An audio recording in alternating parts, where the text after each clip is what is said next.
On June 6, 1944, one of the finest armored divisions in the German army set out to save Normandy.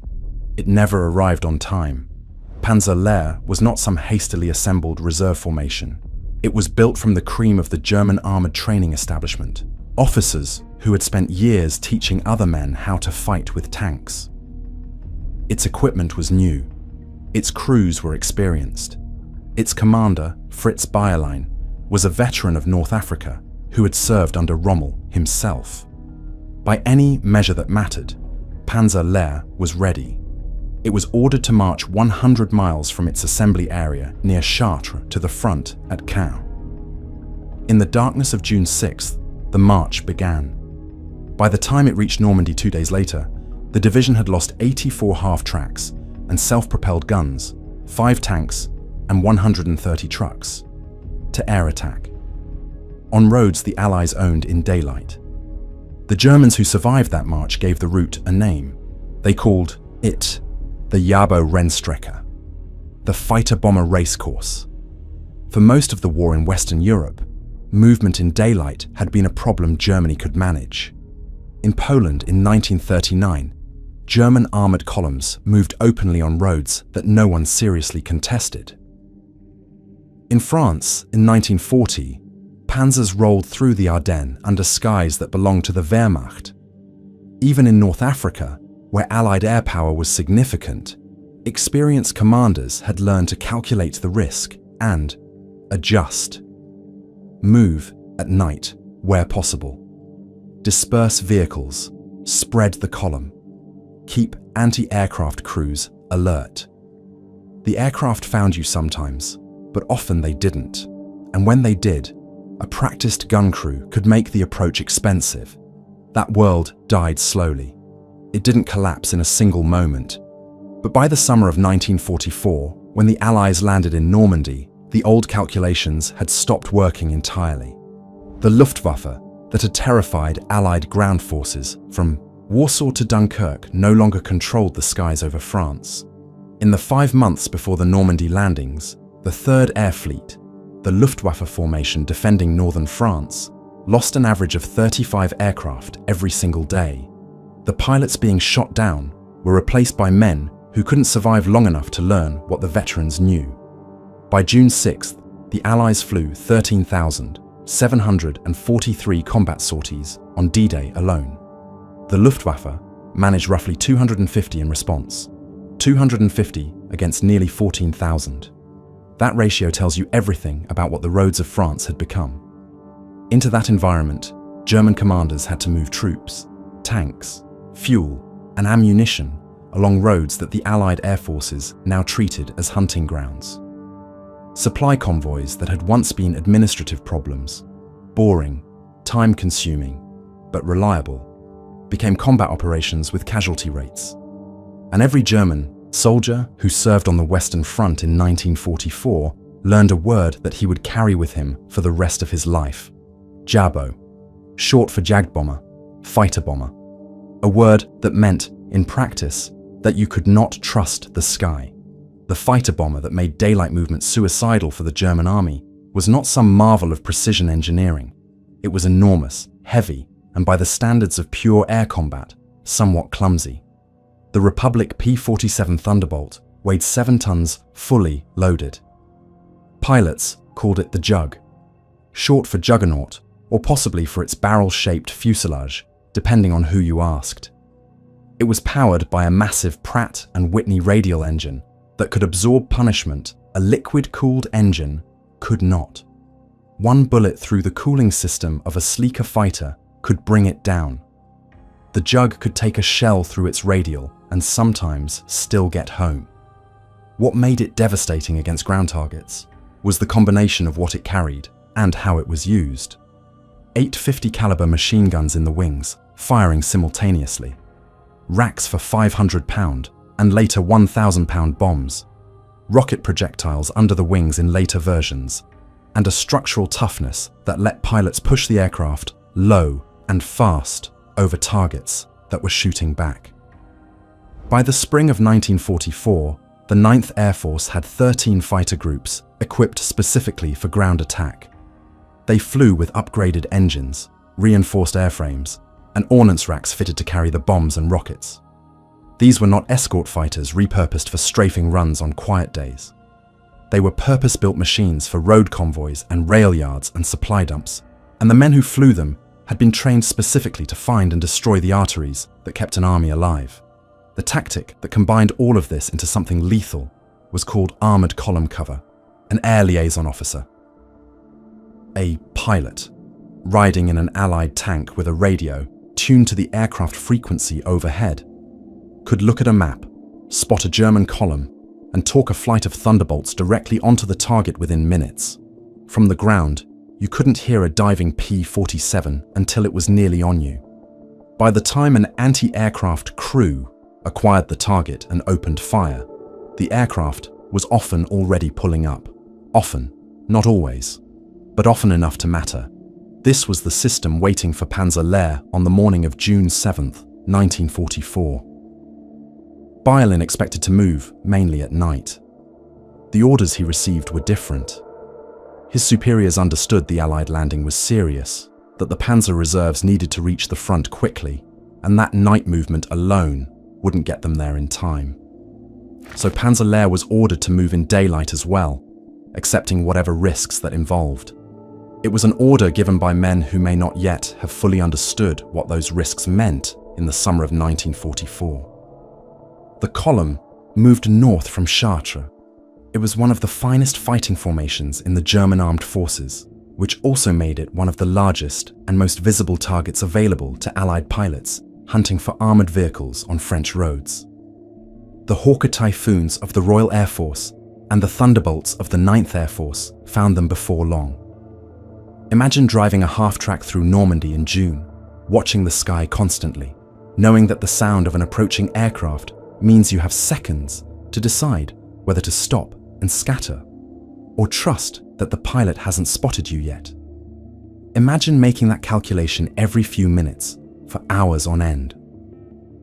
The crews who survived that march described exactly this: the constant upward scan, the way an aircraft engine's sound had become something that bypassed rational calculation and went straight to the oldest part of the brain. Not a tactical threat to be managed, a thing that made your hands move before your mind caught up.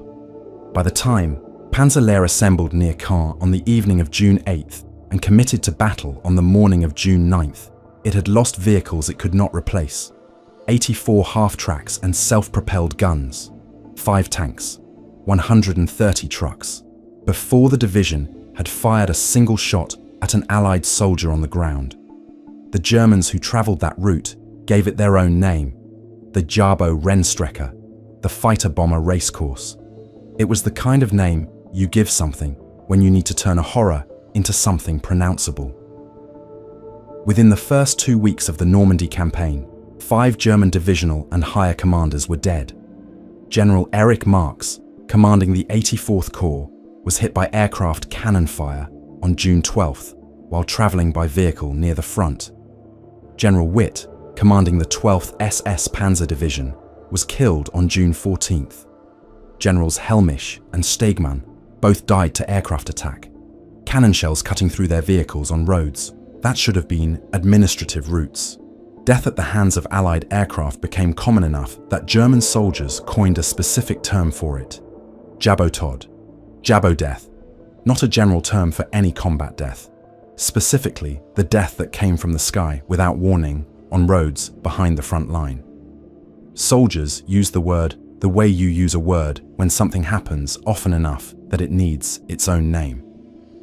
On June 10th, an Allied air raid targeted the headquarters of Panzergruppe West at a chateau near the village of Lacaine. The attack badly wounded the commander, General Leo Geyer von Schweppenberg, killed 17 of his staff officers outright, and destroyed the headquarters' communications equipment. For a critical period in the opening days of the Normandy battle, the armoured forces trying to contain the Allied bridgehead had no effective command. This was not an accident. Allied intelligence, working from intercepted communications, had identified the headquarters and targeted it deliberately. But even without that specific intelligence breakthrough, the pressure was relentless. Every road, every rail line, every fuel dump visible from altitude. The fighter bombers didn't need to know they were attacking a headquarters. They attacked everything that moved. Think about what that does to an army trying to fight a major battle. Supply convoys that can only run at night cover a fraction of the distance they could cover around the clock. Units that run low on fuel wait, sometimes for days, while quartermasters try to solve the problem in the dark. Ammunition runs short. Replacement troops take twice as long to reach the front. Every plan that requires moving a significant formation within hours becomes a plan that takes days instead. And by the time the movement is complete, the tactical opportunity that required it has closed. Major Helmut Rittgen was a tank officer in Panzer. He survived Normandy and wrote about what daylight movement meant in practice. In the fighting around Saint-Gilles in late July 1944, Rittgen's Panzer Regiment was holding a position against the American advance. Bringing in reinforcements, fuel, or ammunition meant moving vehicles on roads in daylight. Moving vehicles on roads in daylight meant the Thunderbolts would find them. In his account, later quoted by historian Richard Hargreaves in his book about the German army in Normandy, Rittgen wrote that traveling any road required what he described as playing Russian roulette, trying to time movement to the gaps between aircraft attacks, waiting for the planes to climb away, and hoping to cover ground before they came back.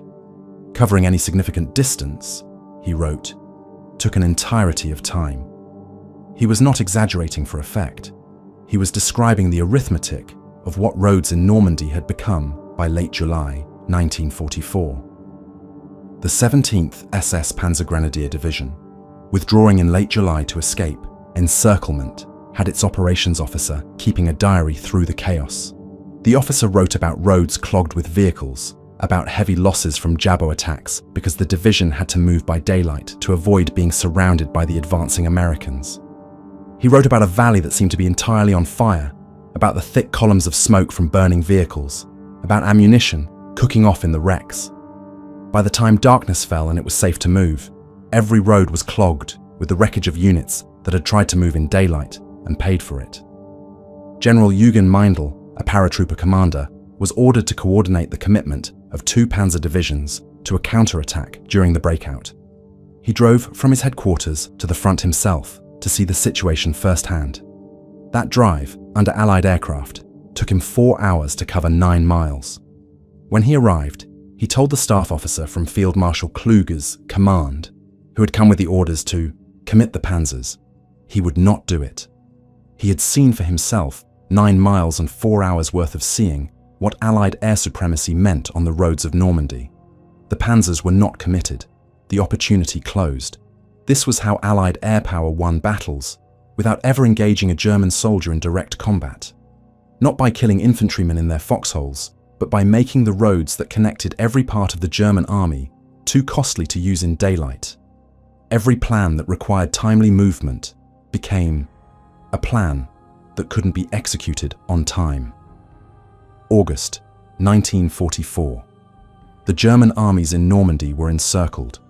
The Falaise Pocket, an area bounded by Allied forces pressing in from north, south, and west, held most of what remained of Army Group B.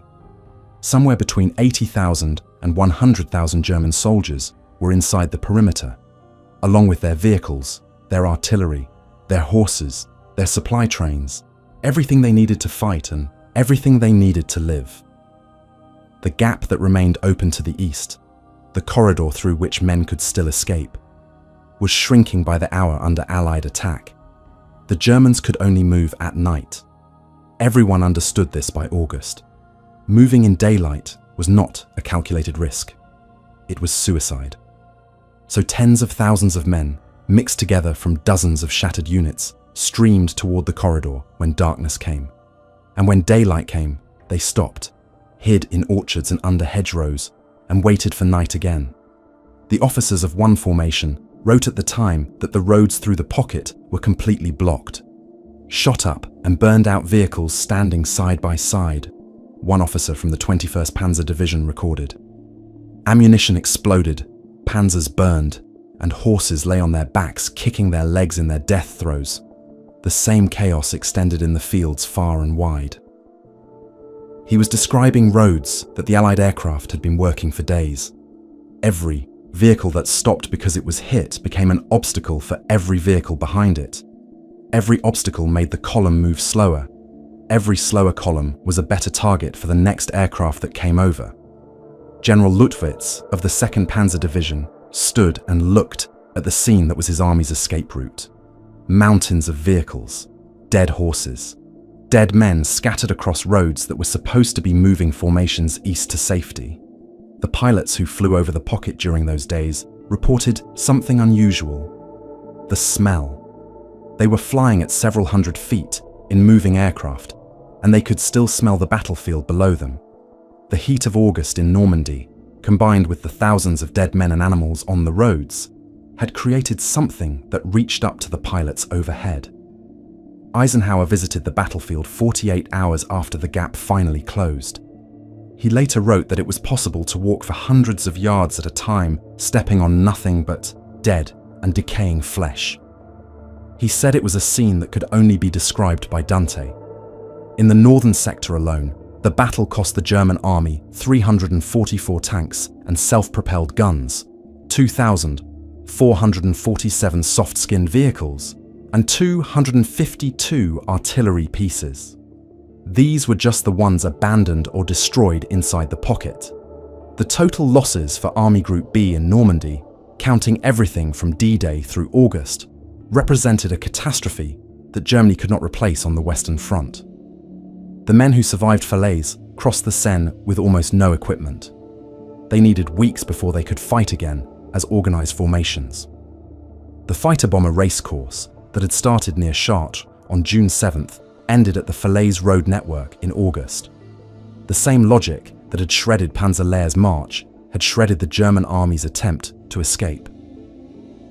From D-Day on June 6, 1944, to the end of the war in Europe in May 1945, 9th Air Force Thunderbolt pilots filed claims for an enormous quantity of destroyed equipment: 86,000 railroad cars, 9,000 locomotives, 6,000 armored vehicles, 68,000 trucks. Wartime claims are always examined carefully by historians, and the debate over precise numbers at battles like Falaise has gone on for decades. Post-battle examination of the Falaise pocket found that the actual number of tanks destroyed by aircraft was lower than pilot claims. Significant, but lower. The exact totals are, as the historical record honestly reflects, uncertain. But the broad picture those numbers point toward is not seriously contested. The German logistics system in France collapsed under air attack, and that fact is documented not in Allied claims, but in German records. The fuel shortfalls that stopped panzer divisions in their tracks, the ammunition rationing that left artillery batteries firing on, restricted schedules, the reinforcements that arrived days late or never arrived at all. German field commanders complained about all of this constantly in diaries and in reports that have survived. They knew why. The roads were not safe to use, and roads were the only way to move anything in time to matter.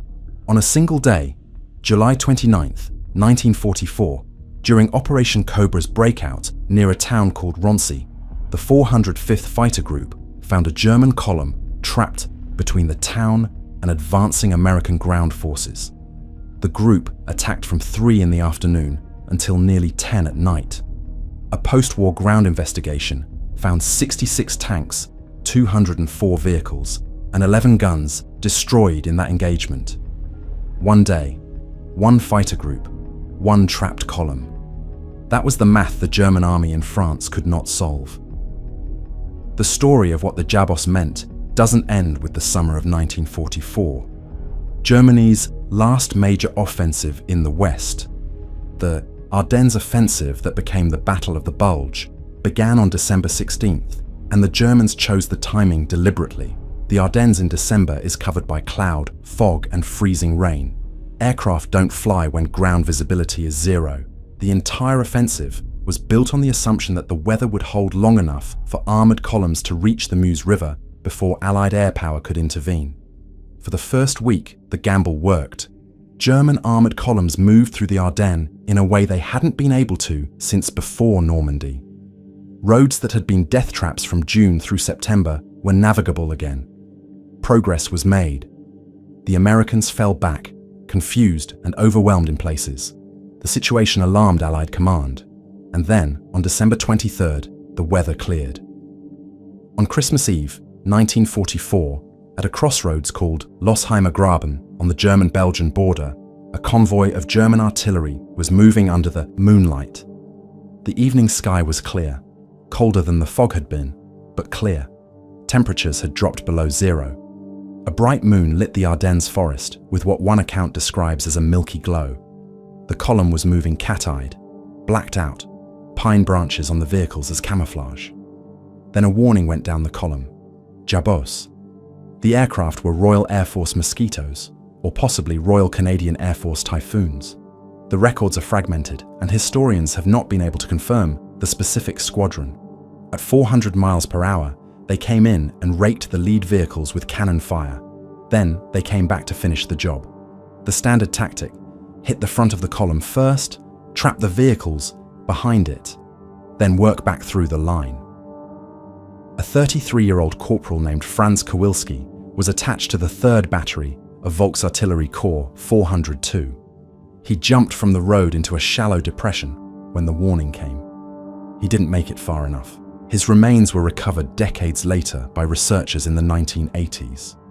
German records, which the Deutsche Dienststelle in Berlin cross-referenced, identified him by name. He had been reported missing in action since December 24, 1944. 3 days later, a P-47 pilot named William Nellis was on his 70th combat mission. He had grown up in Searchlight, Nevada, a town small enough that there was no high school there, so he had moved to Las Vegas at 13 to attend school. He couldn't afford college. He had worked railroad jobs until the war came.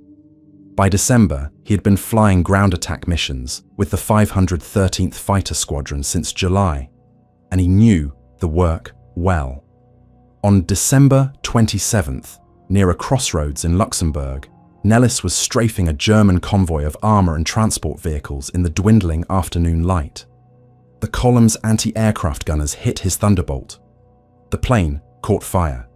He was too low to bail out. His remains were recovered the following April from the wreck of his aircraft. He was 28 years old. He was buried at the Henri Chapelle American Cemetery in Belgium. 6 years later, the Las Vegas Air Force Base in Nevada was renamed in his honor. Today, it is called Nellis Air Force Base, the home of American fighter aviation. The name is on every document, every gate, every building. The man who earned it was a Nevada kid on his 70th mission over a German convoy in Luxembourg in the last light of December 27th, pressing an attack on a column moving along roads that both sides now understood the price of using in daylight. The German column he was attacking was the kind that had been able to move freely during the fog-bound first week of the Bulge, the kind the whole offensive had been designed to protect by choosing weather that would ground the aircraft. The weather cleared, the aircraft came back, and the column was caught on the road the same way every German column had been caught on roads since June. Fritz Bayerlein's Panzer Lehr Division had been one of the finest armoured formations in the world when it left Chartres on June 6th. By the time Operation Cobra's carpet bombing opened on July 25th, the division had been ground down to 2,200 combat troops, 12 Panzer IV tanks fit for action, and 16 Panthers. 7 weeks of fighting and air attack had consumed the rest. The carpet bombing hit them directly. Bayerlein reported that his front line looked like a landscape on the moon. He told a field marshal's emissary on July 26th that his grenadiers, engineers, and tank crews were all still holding their positions. They were lying in their foxholes in silence because they were dead. On July 27th, he sent a message to headquarters saying plainly that Panzer Lehr was finally annihilated. That word covered a great deal of history. The bombing had hurt them badly, but the bombing was the end of a process that had started on the march from Chartres. The fighter bombers had been bleeding Panzer for 7 weeks before the carpet bombs fell. By the time the Great Bombardment came, there was relatively little left to destroy. This was the pattern across the German army in the West through the summer and fall of 1944. Formations entered combat depleted because their approach to the front had cost them vehicles and men. They held positions with inadequate ammunition because supply convoys couldn't make the daylight runs needed to keep pace with what battles consumed. Counterattacks that should have launched within hours were delayed by days, by which point the opportunity had gone. At Falaise in August, when German forces tried to break out of the pocket, they could only move at night. The gap between what was possible at night and what was needed to escape was not closable. The roads that should have carried entire divisions east in hours took days to transit, and the aircraft were waiting every morning when daylight came. The Allied armies advancing through France felt the difference in real time. Patton's Third Army, when it broke out from Normandy and raced east and southeast, moved at a pace that seemed impossible by the standards of any previous campaign. It moved that fast, partly because of the extraordinary American logistical effort behind the advance. But it moved that fast also because the German army opposing it could not concentrate quickly enough to stop it. The roads that should have carried reinforcements to block Patton's flanks were roads that the aircraft watched from above. The German military had spent 2 decades studying the lessons of the First World War. One of the most important conclusions: artillery had made frontal attacks suicidal, which meant future warfare had to be mobile, fast, striking where the enemy wasn't ready. The armored doctrine that produced Panzer, that produced the Blitzkrieg victories of 1939 and 1940. It grew directly from the understanding that the army controlling movement controls the battle. They built the finest mobile force in the world around that idea, trained the best tank commanders they could find, refined the doctrine for years, practiced it until it became reflex. And then, Allied air power took mobility away from them. Not all at once, not completely. The German army in the West remained capable of inflicting serious losses on Allied forces right through the last weeks of the war. But the free movement that Blitzkrieg demanded, the ability to mass forces quickly, strike before the enemy reacts, flow reinforcements wherever they're needed within hours, that was gone by the summer of 1944. The Jabos made sure of it. The fighter-bomber racecourse stretched from Chartres to the Rhine. That's the thing about an army built for movement. It only works until someone makes the roads too expensive to use.